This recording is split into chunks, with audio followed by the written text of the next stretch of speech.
कालची मुंबईमधील दोन्ही भावांची सभा ही आपण दोघं भाऊ मुंबई महापालिका वाटून खाऊ केवळ याच्यासाठी होती.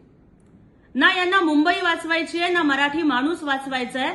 यांना वाचवायचा आहे तो फक्त आणि फक्त आपला परिवार, आणि परिवार वाचवण्यासाठीची अनिवार्य धडपड काल दिसून येत होती. कंटाळवाणी भाषणं आणि केविलवाणी धडपड एवढंच या सभेचं वर्णन करता येईल. म्हणतात ना की दिवा विस्तानं भडकतो, अगदी त्याच पद्धतीनं या भावांची शेवटची फडफड आणि धडपड काल अवघ्या महाराष्ट्रानं बघितली. खरं तर नगरपालिका निवडणुका असतील, विधानसभा असतील, लोकसभा असतील, त्यामध्ये विजय नोंदवून लाडक्या बहिणीसारख्या महिलांचं जीवनमान उंचावणाऱ्या योजना राबवून, कोस्टल रोड, अटल सेतू सारखे अत्यंत विजनरी प्रकल्प राबवून माननीय एकनाथजी शिंदे साहेब हे महाराष्ट्राचे धुरंदर ठरलेत. पण हे दोन्ही भाऊ मात्र एक दलिंदर तर दुसरा बिलंदर. एक इतका दलिंदर की हे खुर्चीवर बसले आणि महाराष्ट्रात काय अवघ्या जगामध्ये कोरोना आला, तर दुसरा खळखट्याकची भाषा करणारा बिलंदर. पण महाराष्ट्र आणि मुंबई आता या रहमान डकेत आणि नईम डकेत ला हद्दपार केल्याशिवाय राहणार नाही. आणि या दलिंदरांना आणि बिलंदरांना हद्दपार करून एकनाथ शिंदे साहेब आणि महायुतीच मुंबईत आणि महाराष्ट्रात धुरंदर ठरणार, यात काहीच शंका नाही. कालच्या दोन्ही भावांच्या भाषणामधील काही मुद्दे आणि काही प्रश्न मला त्यांना विचारायचे. मुद्दा क्रमांक 1, दुतोंडी गांडोळासारखे का वागताय? की एका बाजूला भाषणामधून तुम्ही अदानीवरती टीका करताय, पण दुसऱ्या बाजूला तुमची ज्या तुतारीवाल्यांबरोबर युती आहे तेच अदानींना आपल्या कार्यक्रमाला बोलवतात. म्हणजे रोहित पवार अदानींच्या वाहनाचं सारथ्य करतात, अदानींच्या गाडीचे ड्रायव्हर बनण्यामध्ये रोहित पवारांना धन्यता वाटते.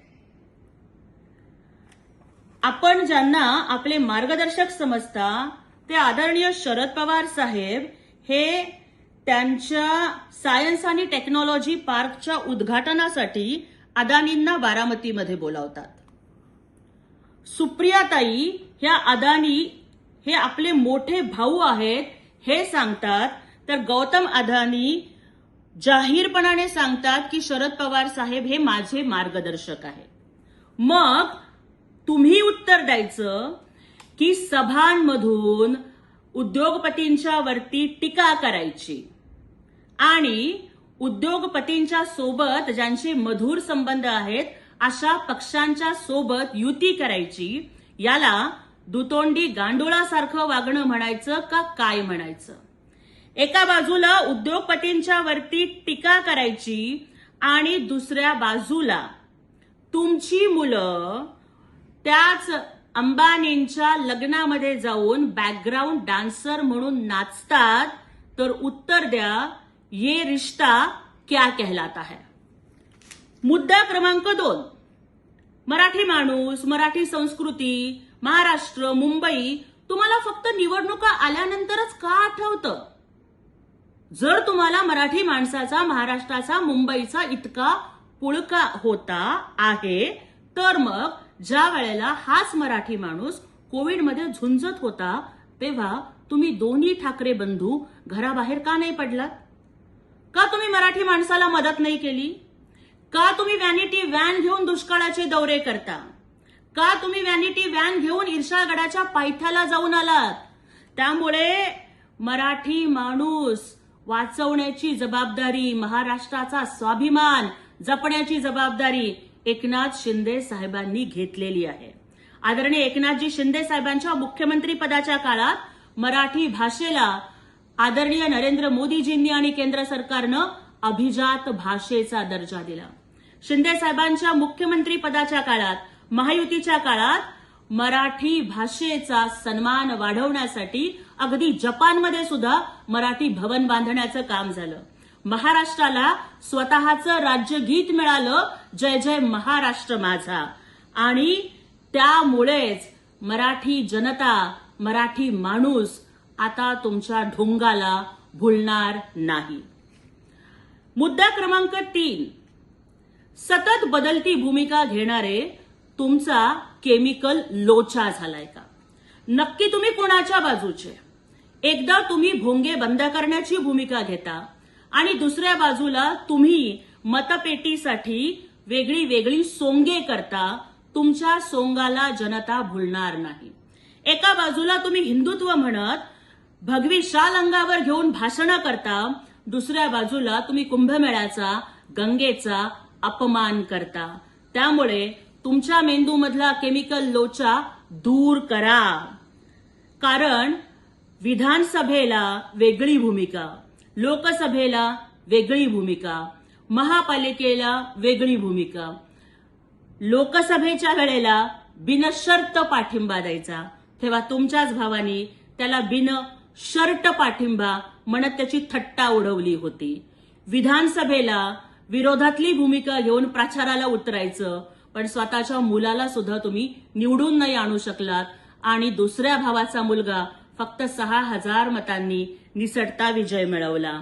आणि नगरपालिकांच्या मध्ये तुम लढो हम कपडे संभालते है म्हणत कार्यकर्त्यांना वाऱ्यावर सोडायचं, घरात बसायचं.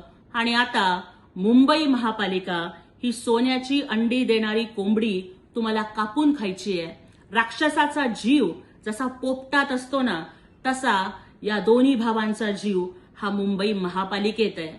मुंबई महापालिकेची मलाई खाण्यासाठी तुम्ही आता दोन्ही भाऊ एकत्र आलात. अरे, तुमच्या डोक्यात जो काही केमिकल लोचा झालाय ना, तो दुरुस्त करून घ्या. नंतरचा मुद्दा की तुम्ही म्हणताय की आज आम्ही दोन्ही भाऊ एकत्र आलोय, त्यामुळे स्वर्गामध्ये हिंदू हृदय सम्राट सरसेनापती शिवसेना प्रमुख बाळासाहेब ठाकरेंना, माँसाहेबांना, प्रबोधनकारांना आनंद झाला असेल.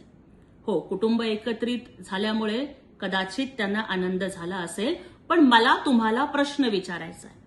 प्रत्येक मराठी माणसाला, महाराष्ट्राला पडलेला प्रश्न विचारायचा आहे.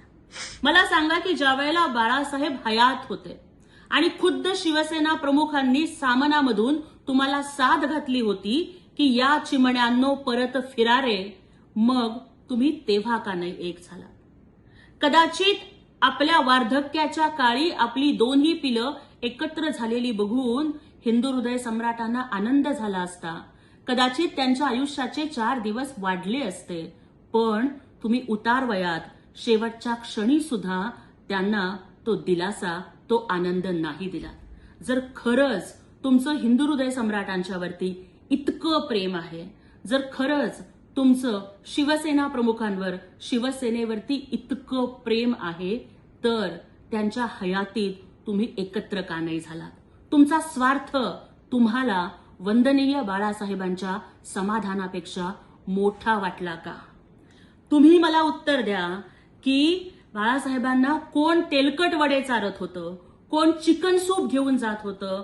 अगदी महाराष्ट्राचा मानबिंदू असणाऱ्या, महाराष्ट्राचा स्वाभिमान असणाऱ्या बाळासाहेबांच्या खाण्यापिण्याची सुद्धा चर्चा, त्याच्यावरती टीका टिप्पणी जाहीर सभांच्या मधून कुणी केली?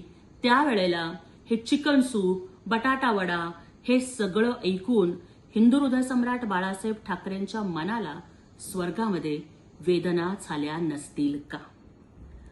ज्या वेळेस तुम्ही टीका करत होतात की याच भावांनी हिंदू हृदय सम्राट बाळासाहेब ठाकरेंच्या पाठीमध्ये खंजीर खुपसला, ही तुमची जहाल टीका कदाचित तुम्ही विसरला असाल, पण महाराष्ट्र विसरणार नाही. हिंदू हृदय सम्राट सरसेनापती बाळासाहेब ठाकरे नेहमी म्हणायचे की मला जर एक दिवस जरी देशाची सत्ता मिळाली तर मी 2 कामं करेन. एक, राम मंदिर बांधून घेईन आणि दुसरं 370 कलम रद्द करेन. मग वंदनीय बाळासाहेबांचं स्वप्न मोदीजींनी पूर्ण केलं, परंतु 370 कलमला विरोध करणाऱ्या काँग्रेसची तुम्ही भांडी घासली, तेव्हा वंदनीय बाळासाहेबांच्या आत्म्याला किती वेदना झाल्या असतील याचा तुम्ही कधी विचार केलाय का? जे प्रभू श्रीरामाचं मंदिर बांधणं हे वंदनीय बाळासाहेबांचं स्वप्न होतं, त्या राम मंदिराला जेव्हा तुम्ही विरोध केला त्यावेळेला हिंदू हृदय सम्राट बाळासाहेबांच्या आत्म्याला किती यातना झाल्या असतील त्याचा तुम्ही कधी विचार केलाय का? हिंदू हृदय सम्राट बाळासाहेब ठाकरे म्हणायचे की I am a Hindu, a mad mad Hindu. पण हिंदू हृदय सम्राट सरसेनापती बाळासाहेब ठाकरेंना तुम्ही वोट बँकेच्या राजकारणासाठी जनाब बाळासाहेब ठाकरे करून टाकलं, तेव्हा त्यांच्या आत्म्याला किती वेदना झाल्या असतील याचा तुम्ही विचार केलाय का? तुम्ही रक्ताचे वारसदार आहात, तुम्ही संपत्तीचे वारसदार आहात, पण तुम्ही विचारांचे वारसदार अजिबात नाही. हिंदू हृदय सम्राट बाळासाहेब ठाकरेंच्या हिंदुत्ववादी जाज्वल्य विचारांचा वारसा आपल्या समर्थ खांद्यावरती एकनाथ शिंदे साहेब पुढे नेत आहेत आणि हे महाराष्ट्राच्या जनतेनं आता मान्य केलेलं आहे. शेवटचा मुद्दा, निवडणुका आल्या की मुंबई महाराष्ट्रापासून तोडणार या शिळ्या कडीला तुम्ही किती दिवस उतारणार? माननीय उपमुख्यमंत्री एकनाथजी शिंदे साहेबांनी ठामपणानं सांगितलंय की कुणाच्या बापाचा बाप आला तरी सुद्धा तो मुंबई महाराष्ट्रापासून वेगळी नाही करू शकणार. आणि तुम्ही मात्र फक्त निवडणुकांच्या राजकारणासाठी मुंबईचा विषय पुढे करताय. माननीय एकनाथजी शिंदे साहेबांच्या मुख्यमंत्री पदाच्या 2.5 वर्षाच्या काळात मुंबईचा जेवढा विकास झाला तेवढा मागच्या 25 वर्षात नाही झाला. कोस्टल रोड झाला, अटल सेतू झाला, मेट्रोचं जाळं उभं राहिलं. मुंबईला जगाची आर्थिक राजधानी बनवण्यासाठी महायुतीचं शासन हे काम करत आहे. मुंबईला जगाचा केंद्रबिंदू आणि महाराष्ट्राचा मानबिंदू करण्यासाठी माननीय एकनाथजी शिंदे साहेब अहोरात्र परिश्रम घेत आहेत. मुख्यमंत्री असताना सुद्धा एकनाथजी शिंदे साहेबांनी मुंबईचे रस्ते धुतले, तुम्ही मात्र मुंबईची तिजोरी धुतली. तुम्ही डांबर खाल्लं, तुम्ही मिठी नदीचा गाळ खाल्ला, तुम्ही रस्त्याच्या कॉन्ट्रॅक्ट मधून, दुरुस्तीच्या कॉन्ट्रॅक्ट मधून पैसे खाल्ले, रेमडेसिवीर मध्ये पैसे खाल्ले. इतकंच काय तर कोविडच्या मृतांच्या बॉडी बॅग मध्ये सुद्धा पैसे खाल्ले. महाराष्ट्र तुम्हाला माफ करणार नाही. त्यामुळे एवढंच सांगते की बाप के विचार बेचने वालों पर हर कोई शर्मिंदा है. पत्राचार, बॉडी बैग घोटालों का तुम्हारा काला धंधा है. फेसबुक लाइव करने वालों की हर कोई करता निंदा है. लेकिन याद रखना, मुंबई और महाराष्ट्र बचाने के लिए टाइगर अभी जिंदा है.